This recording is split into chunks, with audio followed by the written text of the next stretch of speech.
So I run an art business, and the new project that I am so excited to take on is renovating and designing an entire Airbnb to match my brand.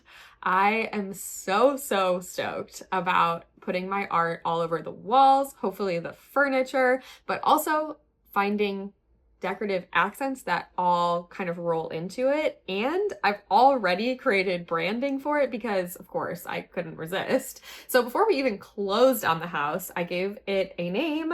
I got fonts for it. I drew a logo. I established the brand color palette, the whole nine. Live your life within the moment, and don't go wait until the morning.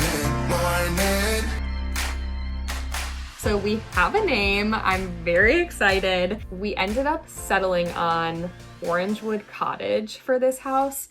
And why does it even need a name? Well, it's a whole business. We have an LLC for it. And it just needed something to be called. We're kind of colloquially calling it EBD Airbnb or EBD B&B, and I think that's cute, but I also want it to have its own identity. And we got Orangewood because the floors in there are very orangey, and I know that is like very much a thing for hardwoods from like the 60s, 70s, and 80s, but I thought that was really cute, and I feel like it's gonna be a fun like homage to the original finishes of the house, even though we are refinishing the floors, because I don't love how orange they are because it clashes with the flooring that the previous owners put in the basement. And so I want those to be a little bit more connected, but I still wanted to give a shout out to the orange wood that is throughout the finishes in the house. But a little bit of background. This house was built in 1966. So a lot of what's in the house is original. It does seem like it was renovated at some point in the 80s, but we're not entirely sure, because the kitchen is completely original and the bathrooms are completely original. For the most part, the popcorn ceilings, unfortunately, are original, and the hardwood floor. Everywhere except the basement, which has LVP that was installed like last year. So really the only thing that didn't look like it was from 1966 were like 3 light fixtures and the new LVP. So we are switching it up a little bit, but I don't want it to get too disconnected from its sort of like vintagey roots. The only hang up is, while I do have a lot of respect for like the building materials and just kind of like the craftsmanship of the time, the mid-century modern 1950s style sort of transition then to like 70s retro isn't my favorite. And this house falls smack dab right in between there. So I think, well, right now, for sure, what is trending, but what I've also always loved as like an avid HGTV watcher since I was 11, is the arts and crafts period. So arts and crafts, Art Deco. And that's just where you get like all of the really beautiful, like hammered copper ceilings or stained glass, like built-in, like china cabinets and things, and ornate, wood carved, crown molding and chair rail, and all of that beautiful like woodwork that's kind of where it gets its name, like craftsman, because craftsmen made it, or like arts and crafts, like artisans and crafters. So that's like what I really love. And again, it's also kind of what's like popular right now. So that's kind of a beautiful little crossover. And while this house is not built in the 30s, I still want to kind of put some of those vintagey elements into it, which I think will also marry beautifully with some of the new patterns that I've created for my business that I want to also put into the house. Because that's kind of my direction. Obviously, I also have very modern tastes, so I'm going to try to blend that in as well. And my floral patterns are also quite modern. I am trying to marry it all together, but I did want to try to go with a slightly vintagey branding scheme.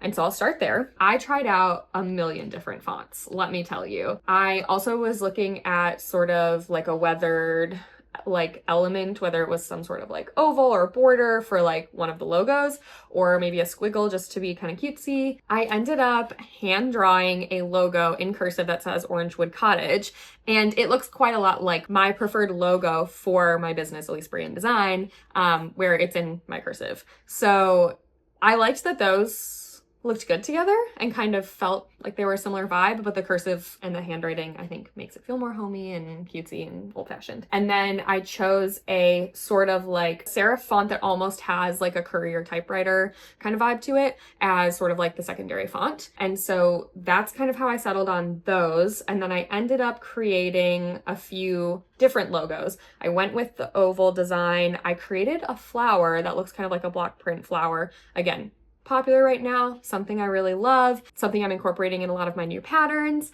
And then also it just like kind of echoes the craftsman-y, arts and crafts, craftsmanship kind of vibe that I want to go with. And also obviously it needed some sort of floral in the logo. I toyed a lot actually with oranges and whether or not I was going to do something that was like on the nose since it's Orangewood Cottage. And I decided against that because I think there will be some pops of orange and stuff, but I don't want to get themey.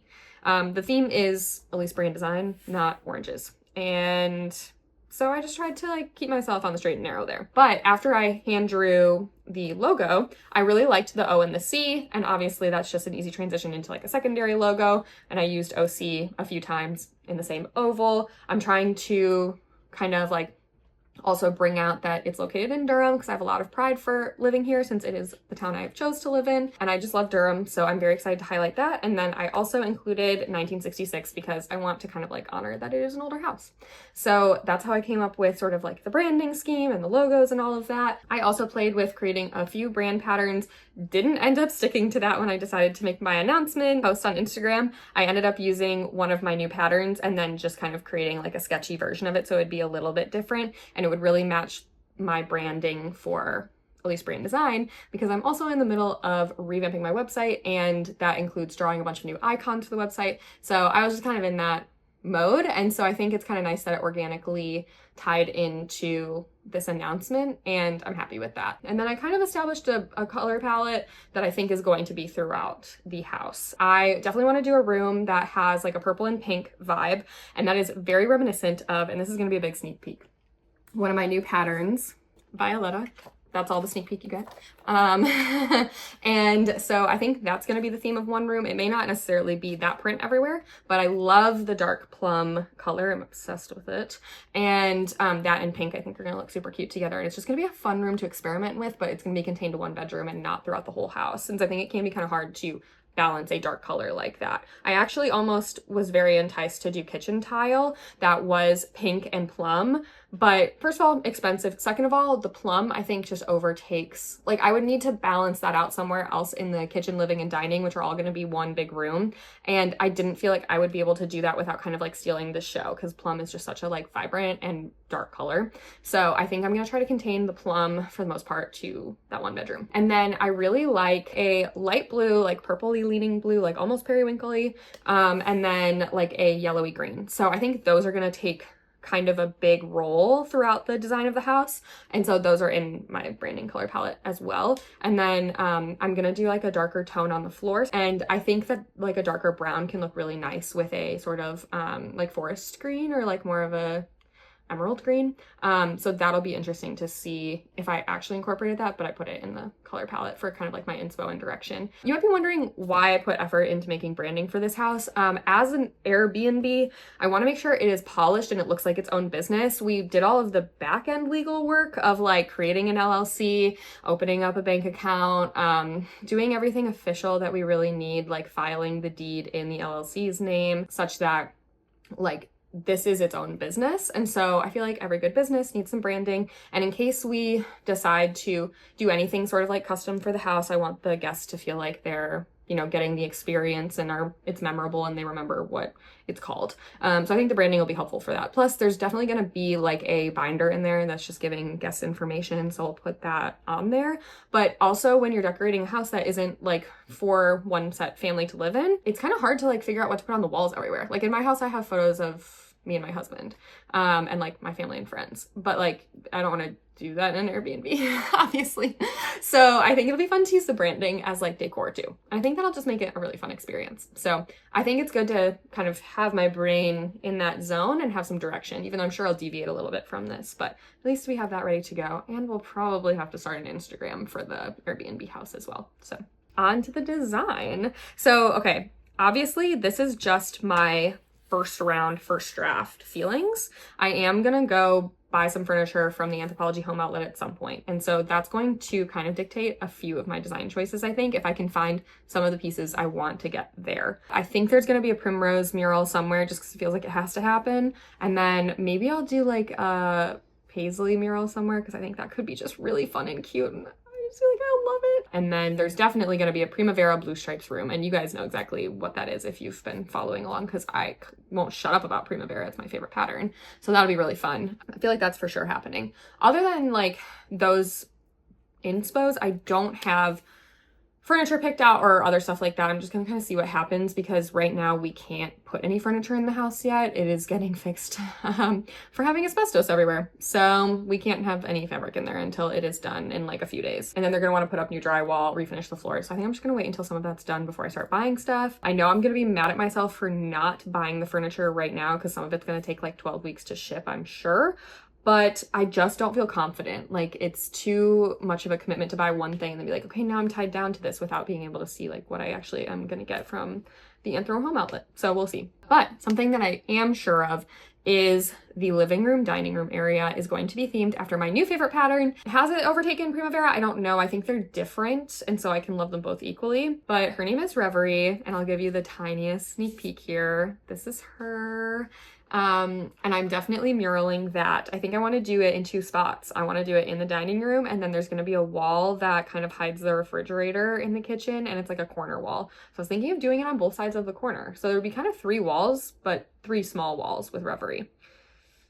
Hopefully that's not an overcommitment, but that might happen. And something that I really love and now I'm kind of obsessed with is seeing if I can get a custom upholstered couch, because something I love about Reverie are all the yellow accents, and I really like my new pattern. And I'm not normally a big yellow girl, although I did have yellow walls in my bedroom for 16 years growing up, so maybe I am. But yellow couch in my new pattern, Buttercup. So we'll see how that all unfolds, if that's even possible or not. But I would love to do that. If not, there is a really cute couch that's in the exact same, like, it's not quite butter yellow, but like light yellow color that I am really obsessed with. And that's on like my current mood board. I want to do something patterned and interesting on the couch, but isn't going to take away from Reverie on the walls. So it needs to kind of like all blend together. So I'm between getting a beige and green striped couch, a like tiny print, green and white kind of floral viney couch, or a yellow and white kind of diamond print vintage looking couch. And then I have a couple of chairs. I'm obsessed with the pink gingham chair, but I think it's too expensive. So that's not going to happen. I want to do 2 chairs in the living room, and I think I just can't swing that. So I might put pink gingham somewhere else. I actually have started painting a pink gingham canvas at my house that I might put florals on, inspired by one of my other new patterns, Wilder, which you're not going to see yet. If that turns out ugly, maybe it'll just be pink gingham curtains. I don't know. We'll see. And then I have a couple of rugs picked out. Not sure which ones I'm going to go with. And then in the dining room, there's going to be more Reverie, but I'm thinking of doing a banquette instead of chairs for against the wall. It'll give more room in the rest of the dining room, and there isn't enough space for a like buffet or a china cabinet. So I don't think it's worth it. Like, I don't think we're losing anything by just putting the table up against the wall and having that banquette there. And if anything, it just gives a little more space to the living room. So I think that could be nice for the flow. And there's banquettes at Target that I really like. So there's 2. I'm not sure which one I'll end up going with if I do this plan, because there's a cute block print white one, and then there's like a fun chintz light blue one, and both could work. And I'm thinking of getting 2 banquettes. We'll see if that actually like comes to fruition, but I hope so. And then I definitely want to do like a cane back chair that looks kind of like vintagey. So we'll see how that works out. The big if on the banquettes in the dining room is whether or not I can find a dining table that is big enough, because I want 8 people, ideally 10, to be able to sit at this dining room table. But for a banquette, you can't have a standard dining table where there's 2 legs and then the top and then the other side has 2 legs, because to get into the banquette, you're gonna hit your knee every time on that leg. So it needs center supports. So I do have a dining table here that is reasonably priced and big enough. So I feel like that'll work. I just feel a little scared and stressed to like commit to it. I think this one will work with a banquette though, because it has that center support. And then I have my kitchen island on here that I feel like I 1000% am gonna get, and I feel like I designed the whole kitchen around it, but that is going to be a whole separate video because I've gone back and forth a trillion times on how the kitchen's gonna be laid out and whether or not I can have this island of my dreams. And it has shaped like every other decision about this house. And the kitchen has not started yet. The renovation hasn't started other than they tore up the kitchen tile that had asbestos in it. So I don't know how it's going to turn out. And we're just going to hope beyond hope that I get to have this beautiful kitchen island that I love. So anyway, that's on my mood board too. I have so many like little details that I really want to do. I feel like I'm definitely going to change all the light switch plates. We're changing the doors. So that's definitely going to happen because a lot of the doors are chipped and I mean, they're nothing special. They're like wood veneer doors and all the wood veneer is peeling. So I'm not like, you know, brokenhearted about replacing these original doors. It's certainly not like they're beautiful hardwood craftsman 1920s doors like I wish they were. So I'm going to try to find doors that have a little bit of that vibe to go along with what I'm going for design-wise, but we'll just have to see what's in the budget too. I want to do crystal knobs, which was very 1910s, 1920s, but they're expensive, so we'll just have to see if I can find good ones. And then all the finishes are going to be gold. Sinks, doorknobs, everything's gold. Thankfully, the original side door and front door have the original hardware that is like brass or gold. And when I say gold, I mean most likely like brass. Like all of the furniture that I already want to get and the original finishes of the house are gold. So that works. I'm going to try to do no silver, no black finishes. I'm actually trying to do no black anywhere in the house, like other than like useful tools, like I don't know, rubber spatula, whatever. But I have a lot of black and white in my house and I love my black doorknobs and my black kitchen sink, but I'm trying to like challenge myself because my patterns are so pastel and I have a long-standing thing against black with pastels.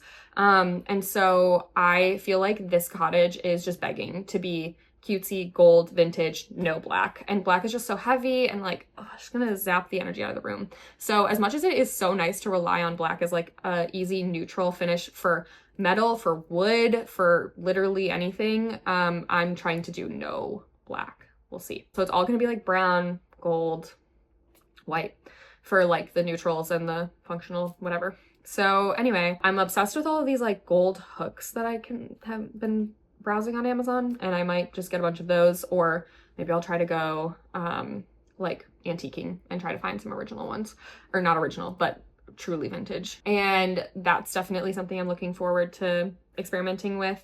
And then I like the idea of doing some stained glass or like crystal elements. The crystal is something that is pretty original time period to the house, so that could be fun. These are the things I'm going to be keeping in mind while I'm looking for finishes and looking for like decor and stuff. But obviously I haven't done it yet. I don't have anywhere to put the stuff because the house is not available. And so I think it's going to unfold as this process goes on. And the only thing I've actually committed to so far are the French doors that are replacing the old doors upstairs in the primary suite, and then the kitchen floor. So I did do terracotta square tiles for the kitchen floor.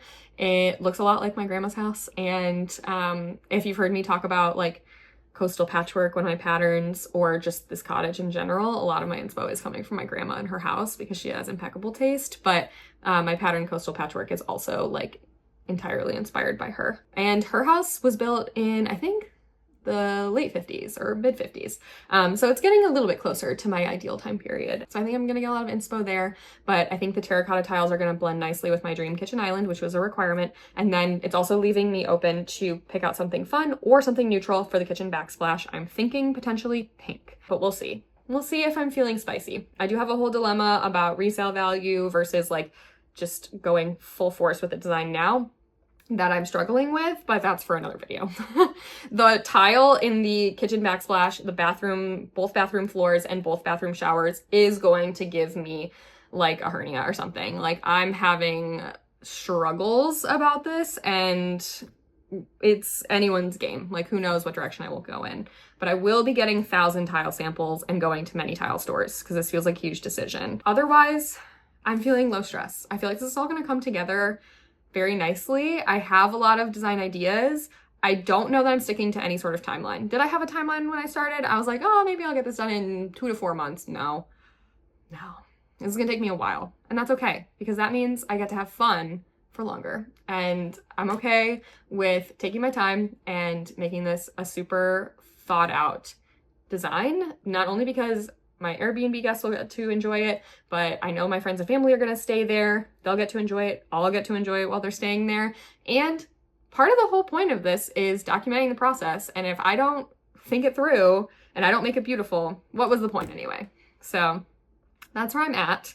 Let me know if you have any suggestions, if you have any links. I'm gonna try to link some of the things that I've been looking at, but I am open to ideas. So let me know if something I said makes you think of something you know of. I've already gotten a couple suggestions for like this like concrete imitation floor that has actual flowers in it. That might have to be a part of this house. We'll see. But I'm very much interested in hearing what the internet has to say, because a million minds are better than one. So let me know what you guys think. Don't forget to like and subscribe and chat with me in the comments, because I'm gonna need some help with this whole project. And make sure you're following along for how the rest of this unfolds. Thank you so much for watching till the end, and I cannot wait to see what is next, because at this point, I don't even know.